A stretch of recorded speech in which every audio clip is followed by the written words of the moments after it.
शिखर घर पहुंचता है तो देखता है कि बबीता घर पर नहीं थी। शिखर बबीता को नहीं ढूंढ पाता तो शिखर चंद्रेश को फोन करके बबीता की लोकेशन का पता लगाने के लिए कहता है।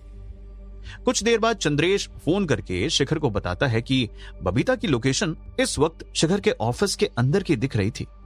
शिखर यह सुनकर चौंक जाता है। क्या ऑफिस? चंद्रेश, क्या तुमने सही से देखा? शिखर ने थोड़ी घबराहट से पूछा। शिखर नहीं चाहता था कि जिस बात का उसे डर था वही हो।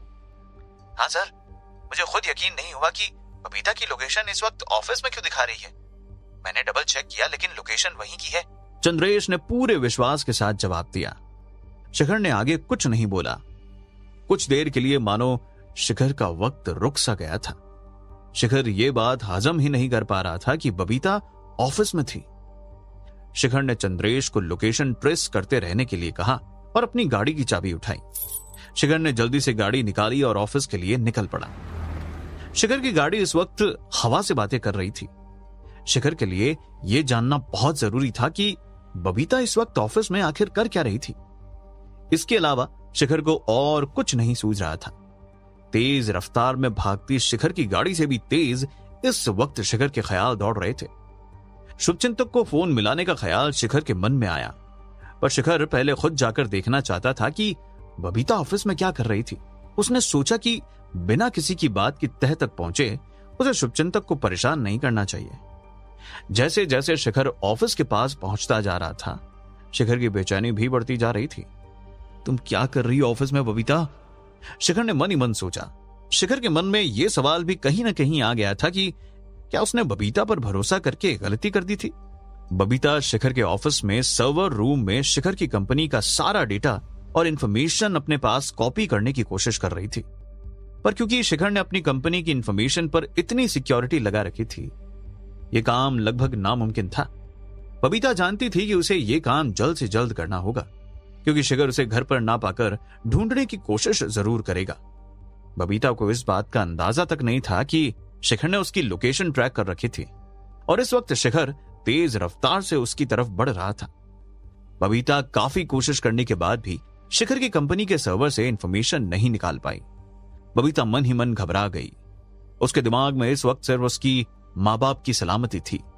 वो जानती थी कि अगर वो शिखर की कंपनी की इंफॉर्मेशन निकालने में सफल नहीं हुई तो उसका परिणाम सिर्फ और सिर्फ उसके माँ बाप की जान होगी। हालांकि इस वक्त बबीता समझ ही नहीं पा रही थी कि कंपनी के पूरे डेटा को एक्सेस कैसे किया जाए। अचानक से बबीता को याद आया कि शायद कंपनी की सारी इंफॉर्मेशन निकालने के सारे पासवर्ड शिखर के अपने कंप्यूटर में थे, जो शिखर के केबिन में होता है। बबीता ने बिना वक्त बर्बाद किए सीधा शिखर के केबिन का रुख किया। शिखर का केबिन 2 फ्लोर ऊपर था और पूरा ऑफिस बंद होने की वजह से बबीता को सीढ़ी से जाना था। इसके लिए बबीता एक भी सेकंड बर्बाद नहीं कर सकती थी। ऊपर पहुंचते ही बहुत अंधेरा होने की वजह से बबीता ने अपने फोन की फ्लैश लाइट जला ली। बबीता के दिल की धड़कन बहुत तेज हो चुकी थी। बबीता जानती थी कि वो गलत कर रही है। वो ये भी जानती थी कि शिखर की कंपनी की पूरी इंफॉर्मेशन इस तरह विशाल जैसे दरिंदे के हाथ में देने से शिखर की पूरी कंपनी तबाह भी हो सकती थी और इस सब की जिम्मेदार सिर्फ और सिर्फ बबीता होने वाली थी। इन सब ख्यालों को बबीता ने एक तरफ रखा और शिखर के केबिन की तरफ बढ़ी। बबीता जानती थी कि अब जब उसने फैसला कर लिया है तो अब पछताए कोई फायदा नहीं होने वाला है। शिखर का केबिन फ्लोर के बिल्कुल कोने पर था। शिखर के केबिन में पहुंचते ही बबीता ने जल्दी से शिखर का पीसी स्टार्ट किया। खुशकिस्मती से बबीता को शिखर के कंप्यूटर का पासवर्ड याद था। बबीता कंप्यूटर में कंपनी की इंफॉर्मेशन को निकालने का जरिया ढूंढने लगी। बहुत अंधेरा होने की वजह से बबीता का दिल बैठा जा रहा था, पर वो जानती थी कि ये काम के बिना वो अपने माँ बाप को नहीं बचा सकती थी। बबीता एक के बाद एक फाइल्स को खोलते जा रही थी और बंद कर रही थी, पर शिखर की कंपनी की इंफॉर्मेशन का कोई नामो निशान तक नहीं था। अगर इंफॉर्मेशन यहां नहीं हुई तो, बबीता ने अपने मन में सोचा और घबराहट के साथ उसके माथे से पसीना बहने लगा। कुछ भी करके बबीता को इंफॉर्मेशन किसी भी तरह ढूंढनी ही थी।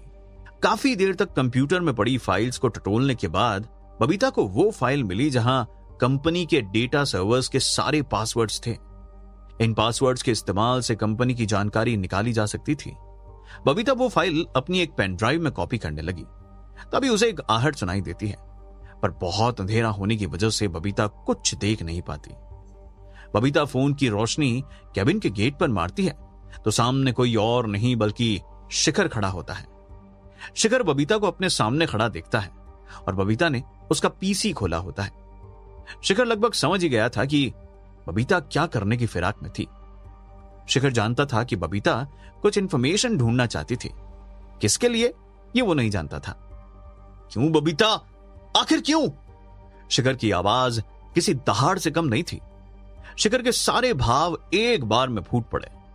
उसे यकीन नहीं हो रहा था कि वो बबीता जिस पर वो इतना भरोसा करता था उसके साथ इतना बड़ा विश्वासघात कर सकती थी। शिखर सब कुछ सहन कर सकता था पर धोखा नहीं, और वो भी उस इंसान से जिसके साथ उसने अपनी लगभग जिंदगी बांटी हो।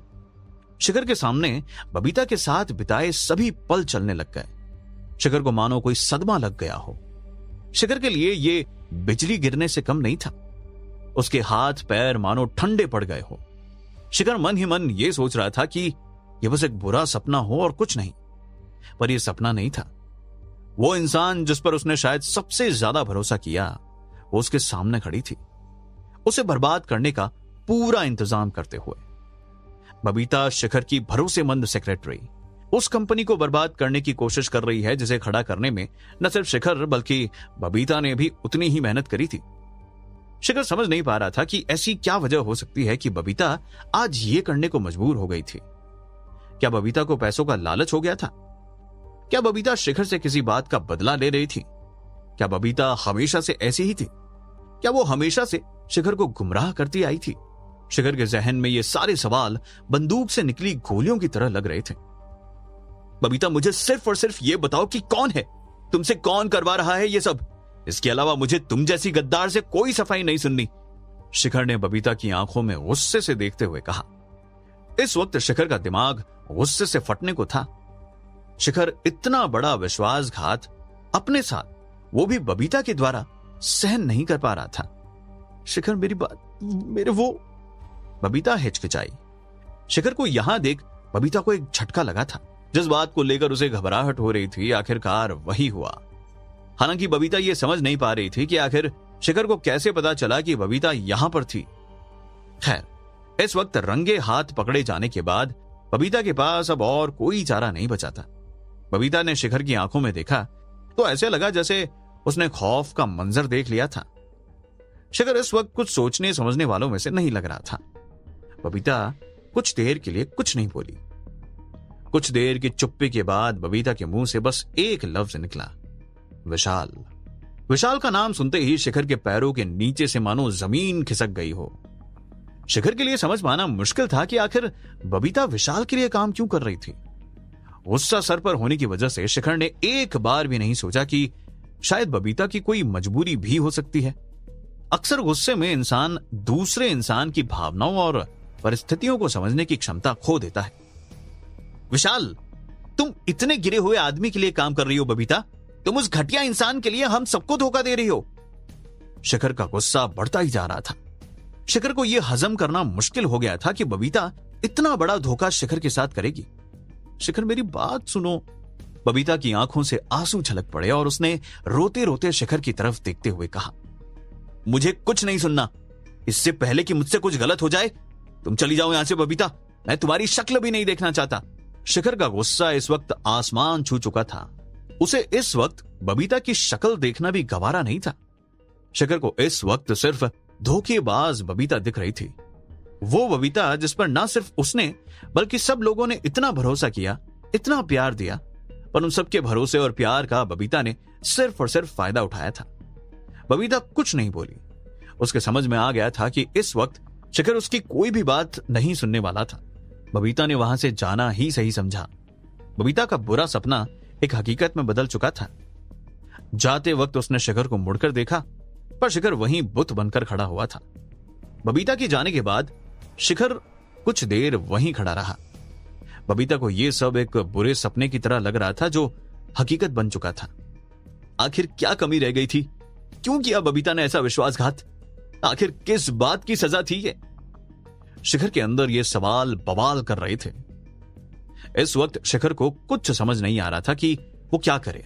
बस इतना जानता था कि अब वो शायद किसी पर इस तरह से भरोसा नहीं कर सकता था जिस तरह से उसने बबीता पर भरोसा किया था। शिखर ये सब सोच ही रहा था कि अचानक उसका फोन बजने लगा। स्क्रीन पर देखा तो शिखर ने जाना कि शुभचिंतक का फोन था।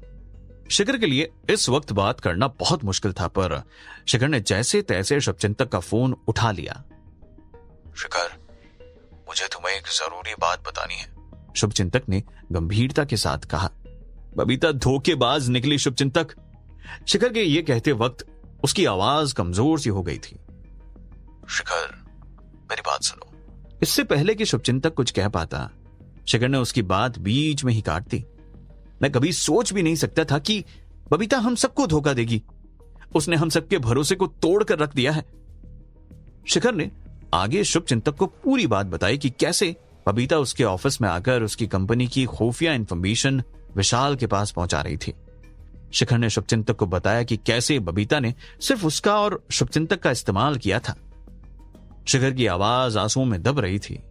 शिखर ने आंसू पोंछते हुए कहा कि शायद सब गलती थी, शायद उसी को बबीता को पहचानने में गलती हो गई थी। शिखर, तुम पहले थोड़ा शांत हो जाओ, शुभचिंतक ने थोड़ा जोर देते हुए कहा। शुभचिंतक जानता था कि इस वक्त शिखर की हालत ठीक नहीं थी और इस वक्त शिखर कुछ समझने की हालत में भी नहीं लग रहा था। बबीता की इस हरकत से उसे बहुत बड़ा झटका लगा था। मैं रवि को तुम्हारे पास भेज रहा हूं, तुम पहले तो घर पहुंचो, फिर मैं आराम से तुम्हें पूरी बात बताऊंगा।